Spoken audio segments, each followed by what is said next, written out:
Seniors का role. Seniors का यहाँ बहुत इंपॉर्टेंट रोल होता है क्योंकि क्लास में जब एग्ज़ाम्स आते हैं तो आप पूरी बुक नहीं पढ़ सकते। तो वहाँ पर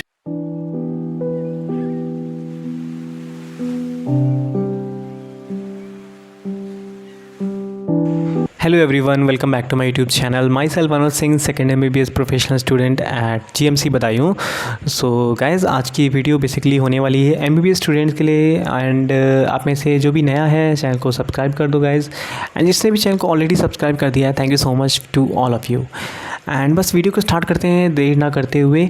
तो बस शॉर्ट में मैं इस वीडियो में आज बताने वाला हूँ कि ऐसी कौन कौन सी चीज़ें होती हैं जो आपको अवॉइड करनी चाहिए, आपको मिस्टेक्स नहीं करनी चाहिए इस तरह की, क्योंकि ये चीज़ें कहीं ना कहीं आपको पीछे कर देती हैं दूसरे लोगों से जो कि आगे हो जाते हैं अगर इन मिस्टेक्स को वो नहीं करते हैं MBBS में। बेसिकली ये सारी मिस्टेक्स मैं इनिशियल मंथ्स में ही बच्चे करते हैं, क्योंकि धीरे धीरे तो समझ में आ जाता है कि यार ये चीज़ नहीं करनी है। तो इस इनिशियल मंथ्स में अगर आप इन चीज़ों को थोड़ा सा ध्यान देते हो तो कहीं ना कहीं आप अच्छे से आगे बढ़ सकते हो।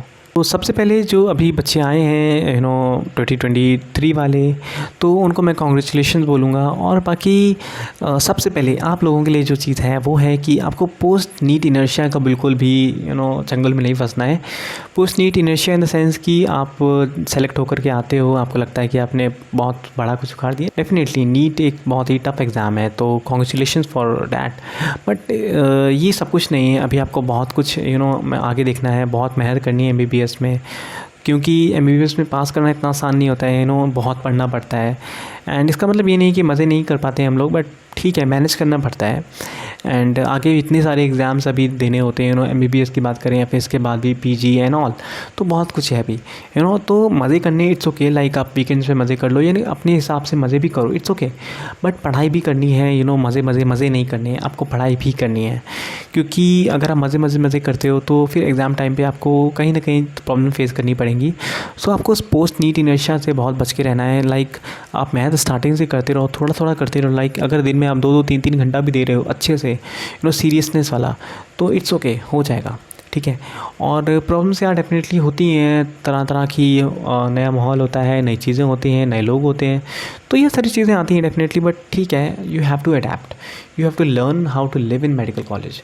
मेडिकल कॉलेज में केवल आप एक डॉक्टर बनने नहीं आते हो, मेडिकल कॉलेज में आप इवॉल्व होते हो। लाइक मैंने खुद अपने आप को महसूस किया कि कहाँ मैं जब एंटर किया था, मैंने किस टाइप की चीज़ें थी मेरे साथ में, मैं खुद कैसा था और आज मैं खुद कैसा हूँ। तो वो चीज़ें आप भी महसूस करोगे after a few months, after a few years MBBS में एंटर करने के बाद। Next thing interactions and all this, इससे रिलेटेड है वो है सीनियर्स का रोल। सीनियर्स का यहाँ बहुत इंपॉर्टेंट रोल होता है, क्योंकि सीनियर्स ही होते हैं जो कि तुम्हें हर चीज़ से बचाते हैं, तुम्हें अच्छे मार्क्स दिलाते हैं एग्ज़ाम्स में, तुम्हें अगर कोई प्रॉब्लम में तुम फंसे हो तो उससे निकालते हैं। तो सीनियर्स का एक बहुत इंपॉर्टेंट रोल है, बिल्कुल उनसे पंगा मत लेना। And seniors are always seniors, हमेशा इस चीज़ को याद रखना।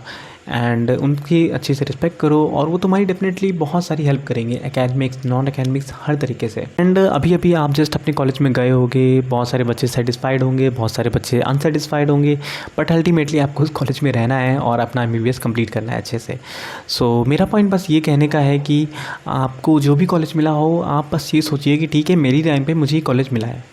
ऐसा तो नहीं है ना कि आपको कोई बेटर कॉलेज आप डिज़र्व करते थे और आपने ये ले लिया जस्ट फॉर सम रीज़न। ठीक है, अगर ऐसा है भी तो इट्स ओके। अभी आप उस कॉलेज में हो और अच्छे से आपको बस मेहनत करके आगे बढ़ना है। ये नहीं सोचना है कि यार मैं तो इस छोटे से मेडिकल कॉलेज में, लाइक इन द सेंस कि रैंक के टर्म्स में अगर बात करें, तो ऐसा आपको नहीं सोचना है। बिकॉज अल्टीमेटली कुछ ऐसी चीज़ें होती हैं जो कि हर मेडिकल कॉलेज में सेम होती है। लाइक बुक्स हर जगह सेम होंगी, लाइक टीचर्स तो इस कॉलेज से उस कॉलेज वो सर्कुलेट करती रहती है फैकल्टी, उसकी टेंशन ही नहीं है। एंड पढ़ना आपको खुद पड़ता है, सबसे इंपॉर्टेंट चीज़। तो अगर ये सारी चीज़ें हैं तो मेडिकल कॉलेज का उतना बड़ा रोल नहीं है। अगर आप चाहो तो उस रोल को थोड़ा सा कम कर सकते हो। लाइक कुछ चीज़ें होती हैं, लाइक एक पुरानी मेडिकल कॉलेज में कुछ चीज़ें लीनेज बाय लीनेज चली आती हैं, तो वो चीज़ें कहीं ना कहीं एक अच्छी होती हैं आपके लिए। बट ठीक है, इट्स ओके। आपको ये नहीं सोचना है कि यार हम कहाँ आ गए हैं, इस टाइप से नहीं सोचना है। अगर आप नए मेडिकल कॉलेज में जा रहे हो या फिर किसी भी कॉलेज में जा रहे हो, आपको अगर वहाँ का एम्बियंस भी ठीक नहीं लगता है, कुछ भी है, जस्ट एक्सेप्ट इट कि ठीक है यार, अब मुझे यहीं रहना है। क्योंकि इस तरीके से आप नेगेटिव सोच के अपने आप को और नेगेटिव बनाओगे, आपका पढ़ाई में मन नहीं लगेगा, यार कहाँ है, बस ऐसे आप सोचते रहोगे। तो आपको ऐसा नहीं सोचना है, आपको अच्छे से अपनी पढ़ाई पे फोकस करना है। बिकॉज़ वहाँ का कैंपस, वहाँ का शहर, ये सब अल्टीमेटली आपकी लाइफ को अफेक्ट नहीं करेगा। अफेक्ट जो चीज़ करेगी वो है पढ़ाई। तो पढ़ाई पे आपको अच्छे से फोकस करना है और उसको अच्छे से करने की कोशिश करनी है। उसके बाद जो चीज़ आती है वो है नोट्स बनाना। तो नोट्स बनाना डेफिनेटली बहुत इंपॉर्टेंट होता है, एंड मैंने नोट्स के लिए एक लिंक भी दे रखा है आपको उस वीडियो के डिस्क्रिप्शन में। तो गाइस आपको नोट्स बनाना इंपॉर्टेंट इसलिए होता है क्योंकि लास्ट में जब एग्ज़ाम्स आते हैं तो आप पूरी बुक नहीं पढ़ सकते।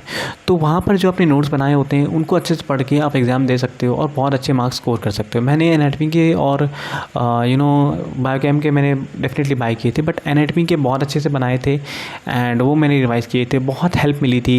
इतना टाइम होता है आपके पास कि आप प्रॉपर नोट्स बना के उनको पढ़ो और रिवाइज़ करते रहो। फिजियो में भी आप नोट्स अच्छे से बनाना, बिकॉज़ ये सारी चीज़ें अल्टीमेटली आपके यूजी में भी काम आएंगी और आगे भी आपको पीजी की प्रिपरेशन के लिए काम आएंगी। ठीक है, तो ये चीज़ें वेस्ट नहीं होंगी अल्टीमेटली अगर आप अपना टाइम दोगे तो वो आपको एज अ रिफ्लेक्शन मिलेगा। सो बस यही सारी चीज़ें हैं। एंड मैं अगर समराइज़ करूँ तो सबसे पहले तो आप पोस्ट नीट इनर्शिया से बचना है। उसके बाद अपने सीनियर से एक अच्छा बॉन्ड बना के रखना है, बिकॉज़ वो हमेशा काम आएगा।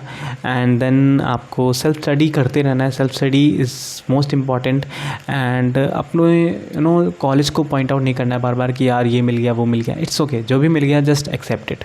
एंड देन पढ़ाई की बात करें तो आपको बायोकैम लीव नहीं करनी बिल्कुल भी। बायोकैम या फिर फिजियो आपको कोई भी सब्जेक्ट निगलेक्ट नहीं करना है, basically I am trying to say. And उसके बाद आपको नोट्स अच्छे से बनाना है और अच्छे से पढ़ाई करनी है। तो ये सारी चीज़ें हैं, आइडियल लगती होंगी, लेकिन यार अगर तुम ट्राई करो तो बहुत सारी चीज़ें ऑलमोस्ट हो जाएंगी। 100% तो नहीं हो सकती चीज़ें लेकिन अगर तुम 80% 70% भी कर पा रहे हो सो इट्स ओके। ठीक है, सो बस इसी तरह की मैं वीडियोस लाते रहता हूँ। 100+ वीडियोस मैं ऑलरेडी अपलोड कर चुका हूँ अपने चैनल पे। गाइस प्लीज़ सपोर्ट थोड़ा सा ज़्यादा चाहिए, बिकॉज़ वो एक मोटिवेशन फैक्टर होता है, तो थोड़ा और मज़ा आता है वीडियोस बनाने में। सो बस इसी तरीके से मैं लाता रहता हूँ videos. Bye bye, see you soon, मिलते हैं फिर नेक्स्ट वीडियो में।